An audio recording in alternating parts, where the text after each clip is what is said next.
Ya, selamat pagi. Kali ini kita akan belajar mengenai sendi pergelangan kaki ya, atau ankle. Yang lalu kita sudah belajar mengenai sendi lutut. Ini ya, sendi lutut. Maksudnya salah satu tulang pembentuk sendi lutut ya. Tibia bagian proksimal kita sudah belajar. Nah, sekarang kita akan melanjutkan tibia bagian diafisis dan bagian distal. Nah, ini ya, ini adalah kruris tibia dan fibula. Di mana bagian diafisis, ini diafisis ya, atau korpus.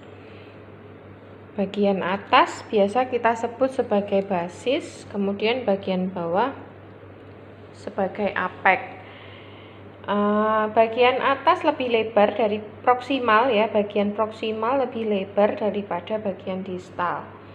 Kemudian ada garis-garis di sini ya. Kita lihat tibia dahulu. Ini namanya adalah margo anterior.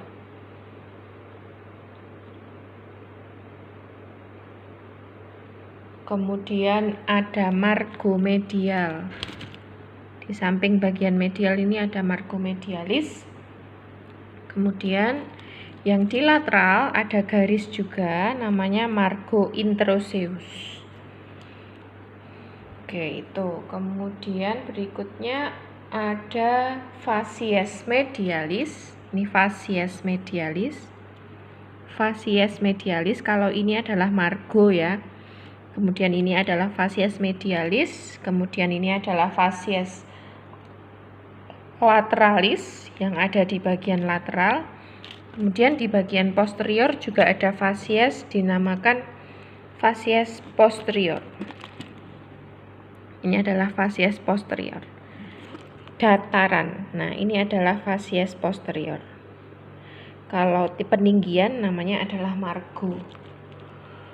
Kemudian ke bagian atas ya, ada tuberositas tibia.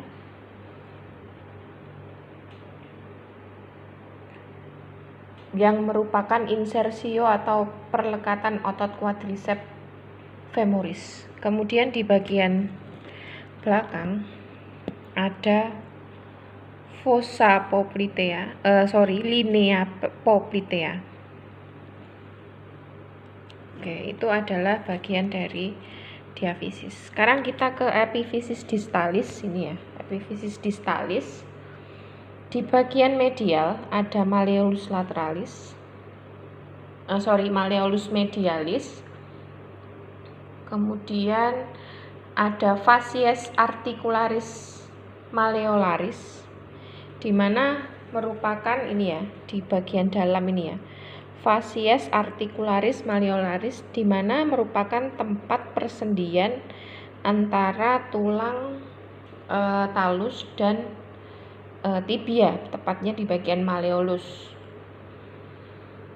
Kemudian berikutnya ada incisura fibularis, ada cekungan di sisi lateral pada bagian distal os tibia yang berartikulasi dengan medial fibula ya. Jadi di ini bila dibuka bagian dalam dari os tibia ini ada cekungan namanya incisura fibularis, di mana tempat bersendinya os tibia dengan os fibula. Itu adalah bagian dari epifisis distalis tibia. Oke ya. Sekarang kita ke os fibula. Yang lalu kita sudah belajar mengenai epifisis proximalis. Sekarang kita belajar mengenai diafisis ya. Ini adalah diafisis atau korpus fibula. Ada 3 dataran juga. Ini namanya facies lateralis. Kemudian yang di posterior ini adalah facies posterior.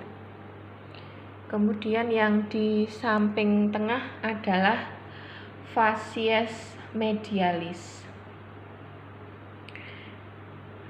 Berikutnya adalah di epifisis distalis fibula. Nah, ini adalah malleolus lateralis atau mata kaki bagian luar. Kemudian ada facies articularis malleoli ya. Ini di bagian dalam. Di bagian dalam medial yang bersendi dengan os talus ya. Kemudian ya cukup itu saja yang dipelajari dari epifisis distalis os fibula.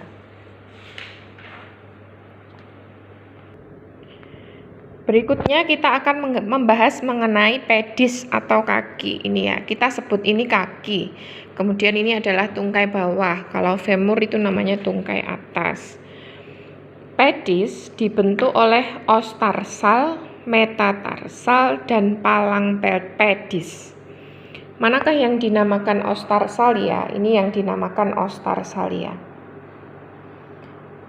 Atau bisa juga disebut juga dengan osa tarsi, di mana bersendi dengan os metatarsal. Osa tarsi. Kemudian berikutnya adalah ada os talus. Ini adalah os talus. Ini adalah osa tarsi ya. Ini semua adalah osa tarsi. Kemudian ini adalah osa talus.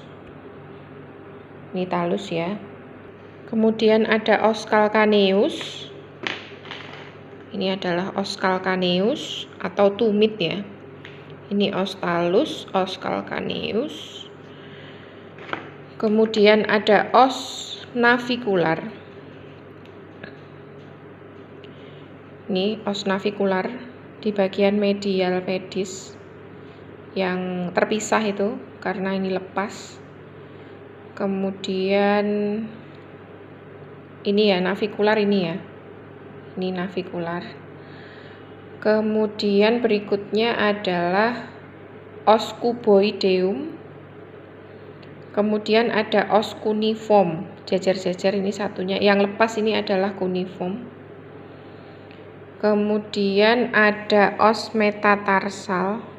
Ini yang panjang-panjang berjumlah 5. Ada metatarsal 1, metatarsal 2 sampai metatarsal 5. Kemudian jari os palang ya. Di jari pertama, ini jari pertama.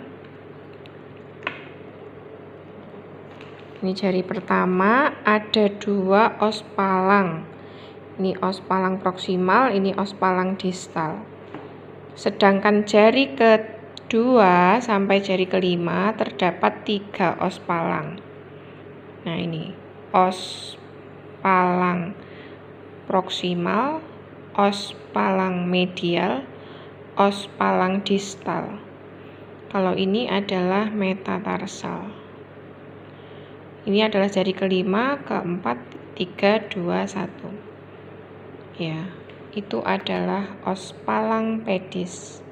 Tentunya masing-masing tulang tadi membentuk sendi ya. Jadi nama sendinya sama dengan nama tulang pembentuknya. Jadi ada beberapa sendi di kaki, di ankle ya. Pertama adalah tibiofibularis distal yang dibentuk antara tibia dan fibula bagian distal. Articulatio tibiofibularis distalis. Kemudian ada articulatio talocruralis, yaitu sendi yang dibentuk dari os talus dengan os cruris. Ini adalah articulatio talocruralis. Kemudian ada lagi sendi tarso-metatarsal, yaitu tulang yang dibentuk dari os tarsi dengan metatarsal. Ini adalah articulatio tarso-metatarsal. Kemudian ada lagi sendi metatarso-palangeal, yaitu sendi yang dibentuk dari os metatarsal dengan os palang.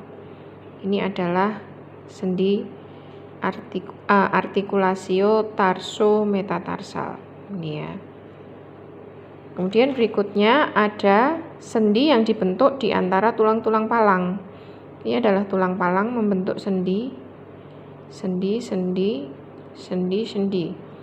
Dinamakan artikulasio interpalangeal. Ada dua nih. Ini adalah artikulasio interpalangeal proksimal, kemudian artikulasio interpalangeal distal. Gitu ya. Dan seterusnya. Ya, itu tadi adalah bagian dari pedis ya. Ada talus, ini talus. Kemudian calcaneus atau tumit, ini calcaneus. Kemudian cuboideum yang berada di lateral, kemudian navicular yang berada di medial, kemudian ada cuneiform medial, intermedius dan lateral, ini ya satu lepas. Kemudian ada os metatarsal dan os phalangeal pedis. Terima kasih, mohon bisa dipelajari dengan baik.